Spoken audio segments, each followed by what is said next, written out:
Welcome to the second session of our Tallo Summer Webinar Series. We are so excited to have you here, everybody. Okay, it's time to start thinking like all your favorite sports teams do, which means recruiting earlier, building your pipeline sooner, and ensuring your organization has a winning future. We at Tallo like to call this strategy pre-recruitment. These sessions focus on how some of the most forward-thinking colleges and corporations do just this, to plan for a successful recruiting season and develop a solid early talent pipeline strategy. My name is Shay Ty, and I'm the Vice President of Engagement for Tallo. And joining me is Griffin Reome, Service Technician Strategy Manager at Caterpillar, an American Fortune 100 corporation and the world's leading manufacturer of construction and mining equipment, diesel and natural gas engines, industrial gas turbines, and diesel electric locomotives. Our goal today is to engage, interact, and most importantly, learn from our friend Griffin. We've got 20 minutes, and I have no doubt it's going to fly by quickly. So we encourage you to use those Q&A boxes so Griffin can answer your questions live, and don't hold back. Send us over those questions. So here's a little bit about our guest speaker, Griffin Reome. Griffin started out his career working for a family construction business in Northern California, which created early exposure to the industry's needs and the value of the skilled trades. As a former dealer service technician, Griffin excelled quickly once he began his career with Caterpillar in 2007. In addition to becoming a graduate of Caterpillar's Think Big and Think Bigger programs in 2005 and 2007, respectively, part of those service technician programs, he also held various roles in product service, customer support, operations, digital deployment, international travel and assignments, and now dealer service technician recruiting and development. All of which, and that's a lot, Griff, all of which pays due to his initial career starting in the skilled trades education. It's an honor to have you here today with us, Griffin, and thank you for being here to share your wisdom and insights today. I'm going to pass over the mic and let's dive right in. Nice to have you, Griff. How you doing? I'm doing great. Thanks so much for having me too. I'm excited to be here. Oh, it's an absolute pleasure. We're looking forward to get things started here. And we'll kick it off with an easy one, all right? Okay. Would you mind please sharing some more about your role with Caterpillar and your career journey there? Yeah, so currently I'm, as you had mentioned, I'm the service technician strategy manager for Caterpillar. And this is really about unifying our efforts and resources to enable driving the conversation the right way publicly and with our dealers throughout the world.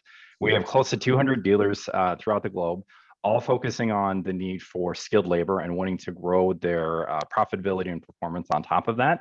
So this is where we have these unique opportunities as a corporation that functions like this to work with our dealers and align resources and make sure that they have the proper resources in place, as well as making sure public messaging is aligned to build awareness on this need.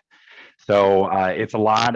Over the last 2 years, I've been managing this project. It's been a lot of conversations like this and joint efforts and trying to drive our resources forward.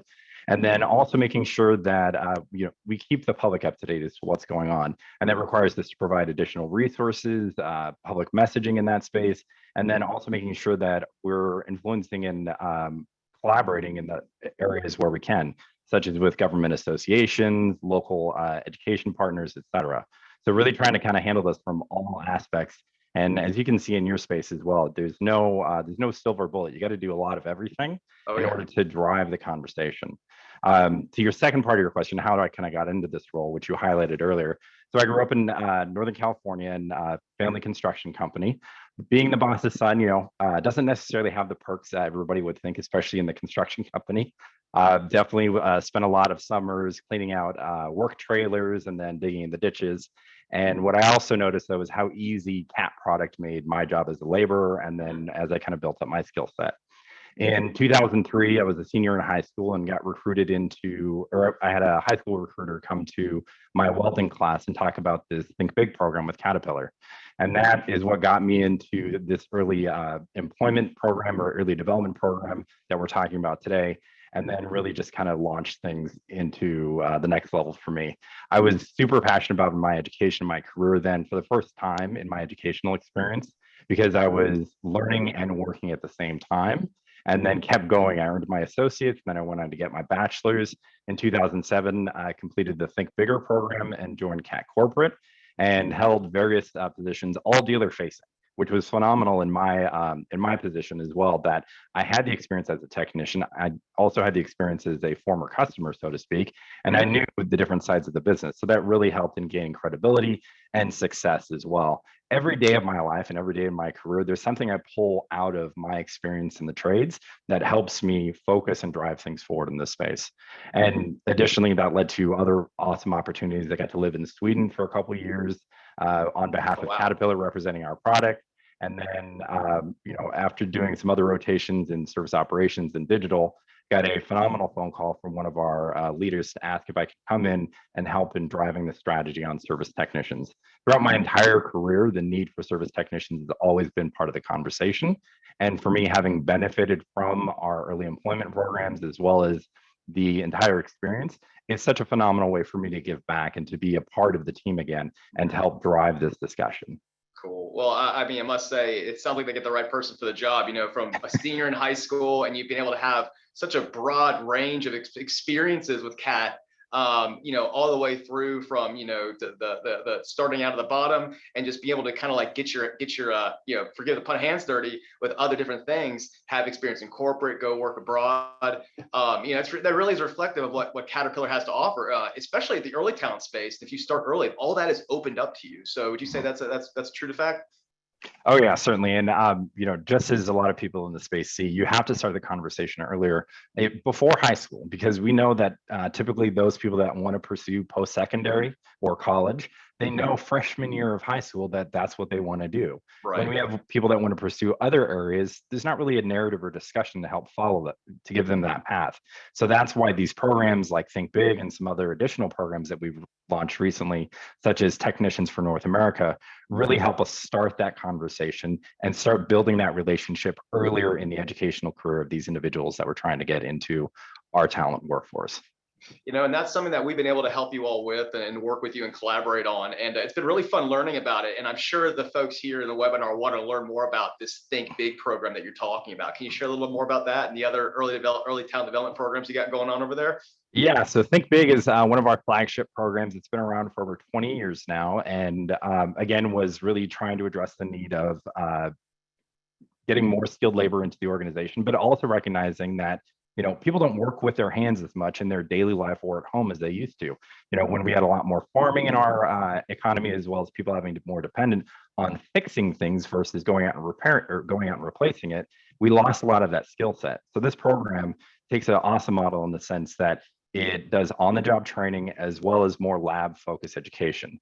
So, and what they also do, the model that makes it really fun, is the fast track program. So the semester lasts 8 weeks. When everybody else is taking midterms in college, you're taking finals. And then the rest of the semester, you're going out and doing paid internships. When you graduate with your associate's degree, you've spent 80% of your time at school within labs, again, using your hands as well as working with a product, then going out and getting paid to work on the product day to day with over 2,000 hours of on-the-job training plus an associate's degree. And for me, I had very fundamental experience, obviously, new equipment, but didn't know how to diagnose them, take them apart, et cetera. By the time I had graduated that program, I was beating standard job flat rates, as well as working with more senior technicians on how to be more efficient in the work that they were doing too. That's great. And it's really incredible. Like a good solid training program that follows longitudinally with talent and keeps that value prop going and has that advancement built in. I mean, it does wonders, especially at the early talent level, where they can continually see progress, continually see a new opportunity, new growth. You don't get to see that in a lot of industries. So it's really cool to see it with CAT. Yeah, for sure. So, this is, I think, the Think Big program, the early talent development programs you have going on here. This sounds really great and good, and it's awesome. I would love to know more about what Caterpillar's recruiting strategy looked like, what it looks like today versus when you first started. Are you using different approaches when recruiting for early talent development programs versus your dealer tech opportunities? And if so, how are they differing? Yeah, so we've taken a a strategy within this effort that we call our 5 gears, and that's attract, recruit, develop, retain, and maximize. Now, anybody that's looked at employee experience is pretty similar model that we would want to follow, but we're in the age of the employee now, and that's what I think a lot of people are really starting to understand. And that was a major shift that we've taken within our approach, is getting people to understand, hey, we can't be in the position where we're going to expect everybody to come to us and be fully skilled and fully qualified. It's just the talent isn't there. So again, working with our dealers globally in order to start those conversations earlier, but then more corporately, how do we get more prevalent in the conversation, and then getting more present with our young students that are out there. The way that they learn and absorb information is completely different than what I came up with. And I have to remind myself, 2003 is almost 20 years ago, and there's a lot of things that have changed since then. And really, how do we meet them where they are? How do we get into the palm of their hands, via the cell phone, as well as offering training and development for them? And that's really, I think, the big difference is now we've started this dialogue, getting the ball rolling in the sense that, hey, if you're interested in this area, we already have free online training that you can go to now, which we're able to partner with Tallo and promote as well. Cool. So these are some of the things we've tried a little bit differently. Caterpillar in general, we're a little more conservative in the sense that we're not as public in terms of messaging and conversation. Now, over the past couple of years with social media, we've definitely changed that approach. Specifically with this topic, it's too important not to be discussing it. So we're talking about this need and this challenge that we're facing more than we ever have before in our corporate history. Got it. No, that makes sense.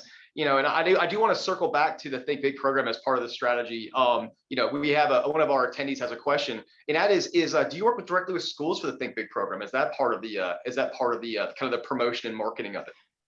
Yeah, so the Think Big program, we partner regionally between a couple dealers. 3 to 4 dealers will typically partner within a region with a community college in their area, and that's where that partnership begins. And they'll create a dedicated program, and anytime you go to one of these schools, you definitely know when it's a Think Big school, because you see all this yellow equipment and these young folks in coveralls or the service uniforms. So that's great. And but additionally, the partnership should be starting earlier as well. How do we create that talent pipeline to go into the community colleges? And this is where we need our recruiters that are working at the dealers, as well as some of the college recruiters, help in this conversation. But any way that we can also engage with high schools in this topic, we're certainly on board and want to see how we can start that conversation. Yeah, that's a great segue into our next question, Griff. And that is, what kind of resources do you use? Because you mentioned, hey, in the last couple of years, we've had to get big on social media. You mentioned that we get into schools. You got to have a multi-channel strategy, especially to tap into this Generation Z population that is just they're digital natives. They're online all the time. That's how they operate. So how do you meet them there? What resources are you using to assist with your current recruitment strategy in early talent?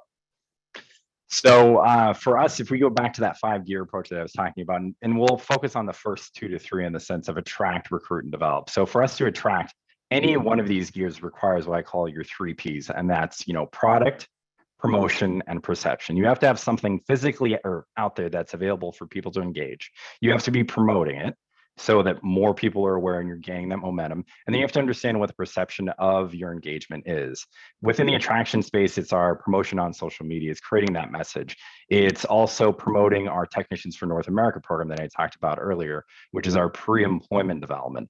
Now, how do we promote programs like Technicians for North America? And that's really where I see this partnership with Tallo has come in as such a phenomenal opportunity, where they can help us with a specific product that we have, but then help us promote into a new audience that we can't necessarily get to on our traditional channels, such as Facebook, Instagram, and the other social media platforms, because students don't go to social media to hear from corporations. They go there to have fun. Once the adults show up, it's like, all right, next one. They want to go to the next one. So how do we be in a space where they know where they can engage with us? And that's really what we see the value in with Tallo's partnership as well. And then into the development phase, then we talk about, when people get brought into the organization, going through a program like Think Big. We also have several other dealer apprenticeship programs where our dealers have developed their own program in-house. Some have an associate's degree, some have a certification, and really there's several different paths of entry into our organizations. It's not just one. And that's another piece we want to highlight is whatever your passion and talent and skill set is, we're here to partner with you and we want to work with you and provide as many possible entries into this career field as possible. Absolutely. And I know we recently did some work with you on something specific. With Tallo, we have it's kind of one of our strategies is very campaign driven, where we reach a targeted audience of a certain fit that may actually resonate with what you have to offer. And one of those was something to celebrate the National Skills Trades Day. Do you mind sharing a little bit more with us on this holiday and why Skills Trades Day is so important to Caterpillar? Yeah, Skill Trades Day. This year it was on May 4th. So for Star Wars fans, May the 4th be with you. Yes, I am a dad as well, if you already picked up on that. But so Skill Trades Day, it's so important. I mean, Caterpillar promotes the skilled trades because we were built by the skilled trades. We wouldn't be here as a corporation. We wouldn't be the size of the corporation that we are if it weren't for the skilled trades. Machines don't operate, or they're starting to, but throughout our history, machines didn't operate themselves. Parts don't put themselves on. The skilled trades are the people that do that. And we see that again and again throughout not just our corporation, but throughout daily life is possible because of the skilled trades. When the power comes off, it's the skilled trades that bring it back on. So we need to make sure those individuals are elevated and boosted up to the best of their ability, or to the best of our ability in helping share that message. So that's why it's so important to us as an organization. We want to make sure that people are aware that we are very outright and very deliberate with our focus in this space. And I think more and more in our society, if you're not deliberate and outwardly spoken on what your focus is, people are going to assume the worst. So we need to make sure we're controlling that conversation as well. No, those great points, Griff. No, I like that. We have another question from an attendee. Let me see if I can pull that up. And this is a good one. How do you combat the traditional stereotypes of females in the industry? Do you find that you still have that kind of that challenge when it comes to early talent recruitment for Caterpillar?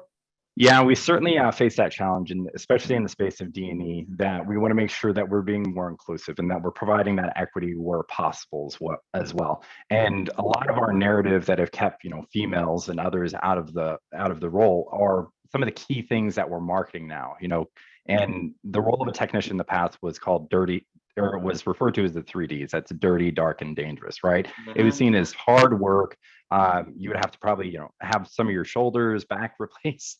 After about 15, 20 years in the organization. That's not the case anymore.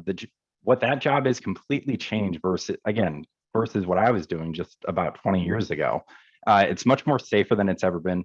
In terms of technology, when we're talking about cutting edge technology, where you still get to use your hands. And I think that's the fun aspect where you get to play with both worlds. You're not just sucked in working on the computer and the laptop. It is a phenomenal tool and probably one of the most important tools for our technicians now. But then also, you still get to apply yourself in the sense of working on the product. That mechanical aptitude and that understanding is really what helps you be successful. Now, in terms of recruiting to females as well, I think it's highlighting those aspects of this job is challenging intellectually. It's more safe than it's ever been. And we've really designed our product around that ergonomic and serviceability aspect. Our instruction guides even tell you if something's over a certain pound weight, a certain amount of pounds, get a lifting device and lift it over. There's no point in trying to muscle it out so you can look cool or anything. We all know what that does to you long term. So this is really what we're trying to design into that approach. Yeah, Griffin, not much to say on a personal level. You were very eloquent and well spoken. So these are really great answers, and I'm getting a lot from it too. So I'm glad you're here, man. I do have our audience has some really great questions. I know we have probably time for one or two more. And so I'm going to go with one of our attendees' questions. It's another great one. With all these efforts that you're doing with early talent development at Caterpillar, have you been able to learn anything about Caterpillar's perception with Gen Z, or Gen Z's perception of Caterpillar per se? Yeah, and I guess it would be some of the insights that we gained out of our partnership with Tallo is sometimes the lack of perception, and it's always a lack of awareness. That's always what it is. They had no idea in the first place. With the promotion that we did with Tallo, some of the data and insights said that nearly half of the population that we were able to connect with weren't aware of the opportunity within skilled trades. So that to me shows that there's a huge miss in our space, and that we need to be, again, more outward and more focused on that. We can't assume that people are going to find us because there's so many competitors in the space. So it requires us to be more and more direct. And then in trying to drive more of that positive awareness, it's also about getting people to understand what Caterpillar does in the larger scale. This, I think, sorry, I think with our younger populations, we always see that they want to do work that matters. There's more of an altruistic approach. And not to say that previous generations didn't have the same mindset, but I think it's much more deliberate now within this population. Well, again, I would highlight our product helps build a better tomorrow. All of the infrastructure that we see throughout the globe is built with Cat product, as well as several other construction pieces of equipment from our competitors in the industry. But those are the things that we need people to understand. And our service technicians as well are at the front line of the organization. When we have national disasters, it's our service technicians that go in and help get prime power so that we can power up the hospital. Several years ago, when we had 9/11, back in 2001, it was our local Cat dealer that helped get the stock market back up within 1 week with the prime power or the emergency power that they had supplied. So we see all of these events, but we don't have the awareness that the people behind these events quite often are people within our industry. And those are the stories and narratives that we need to put out there. We've really tried to highlight that this year, actually, within our marketing campaign called the Technically campaign. And this is where we really play into the roles of the individuals and the work that they do day in and day out. Man, well, my goodness, Griff, it sounds like you guys got tons of stuff going on, and you got something figured out. It's a great recipe. And time flies when you're having fun. I told you all 20 minutes is going to go by quick. We are actually a little bit over. So Griff, we really appreciate your insights and guidance here. We really hope our attendees got something from y'all and everything you're sharing at Caterpillar. We appreciate the time. And everyone, it looks like we're right there, a little over the mark. But it's been wonderful insight information day. And Griffin, thank you for being here. And thank you to everyone who joined us for the conversation. I'm pretty pumped up. I hope you guys are too. We've got the information for Griffin on the screen. I know there are a couple questions that came in that really that I think would go right to Griffin. It'd be great for him to answer. I know there are some K-12 schools looking to see if they could partner up. So Griff, you may get an email or two. But if you have any questions, he's happy to answer them. If you have any questions for us, feel free to shoot them our way. And also make sure to sign up and join us for our next session on June 30th, where we're going to hear from Eli Hall at Georgia Southern University. So we're going to flip back over to the college recruitment world. They're the different but the same, but you can learn from each industry and each silo. So we hope to see y'all there as well. We appreciate the time, everyone. Have a great day, and thanks for joining us. Thanks again, Griff. Thanks, Jay. Take care.